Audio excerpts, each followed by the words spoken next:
నారాయణపేట జిల్లా కేంద్రంలో బీజేపీ ప్రభుత్వం కార్మిక వ్యతిరేక విధానాలను వ్యతిరేకిస్తే మే 20న దేశవ్యాప్త సార్వత్రిక సమ్మెను విజయవంతం చేయాలని అంబేద్కర్ భవన్లో టీయూసీ మరియు సిఐటియు ఆధ్వర్యంలో సదస్సు నిర్వహించడం జరిగింది. సందర్భంగా అధ్యక్షతన వహించిన బి నరసింహ టియు సిఐ జిల్లా కార్యదర్శి వహించగా కార్యక్రమానికి ముఖ్య వక్తలుగా కాశీనాథ్ టీయూసీ జిల్లా నాయకులు, టీయూసీ జిల్లా కార్యదర్శి మరియు సిఐటియు జిల్లా కార్యదర్శి బలరాం మాట్లాడుతూ కేంద్రంలో మూడవసారి అధికారంలోకి వచ్చిన బీజేపీ నాయకత్వంలో ఎన్డీఏ ప్రభుత్వం తన కార్మిక ప్రజా వ్యతిరేక విధానాలను మరియు కార్పొరేట్ అనుకూల మతోన్మాద చర్యలను మరింత దూకుడుగా అమలు చేస్తోంది. కార్మిక వర్గం సమరశీల పోరాటాల ద్వారా 100 సంవత్సరాలలో సాధించుకున్న 29 కార్మిక చట్టాలను రద్దు చేసి వాటి స్థానంలో 4 లేబర్ కోడ్లను ముందుకు తెచ్చింది.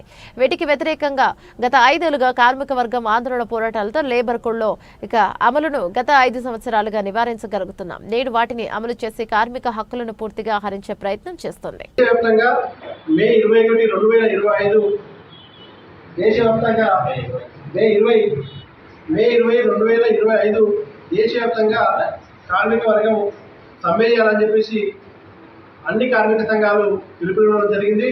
దాంట్లో భాగంగా నారాయణపేట జిల్లా కేంద్రంలో కూడా సన్నాహక సదస్సును ఏర్పాటు చేయడం జరిగింది.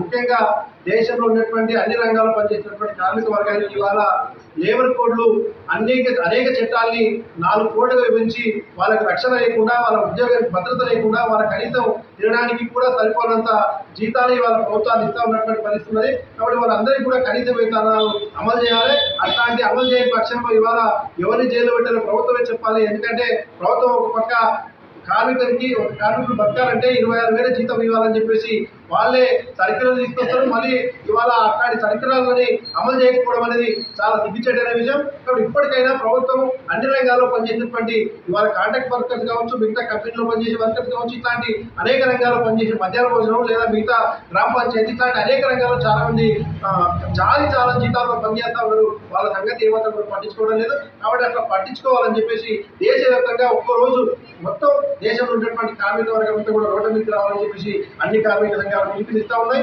దాంట్లో భాగంగా నారాయణపేట జిల్లాలో ఉన్నటువంటి అన్ని రంగాల్లో పనిచేసినటువంటి కార్మికులు కూడా రోడ్ల మీదకి వచ్చి నిరసన తెలపాలని చెప్పేసి పెద్ద ఎత్తున ఈ ప్రభుత్వానికి ఒక చెప్పపెట్టిగా ఈ కార్మిక వ్యతిరేక విధానాన్ని వెనక్కి తీసుకునే వరకు ఆ పోరాటాన్ని కొనసాగించే రకంగా ఉద్ధృతంగా కార్మిక వర్గం పనిచేయాలని చెప్పేసి ఈ సందర్భంగా మేము పిలుపునిస్తా ఉన్నాం. కాబట్టి మేము ఖచ్చితంగా ఆ అన్ని కార్మిక సంఘాలతో పాటు టీయూసీ కూడా పాల్గొనాలని చెప్పేసి నేను తెలియజేస్తా ఉన్నాను.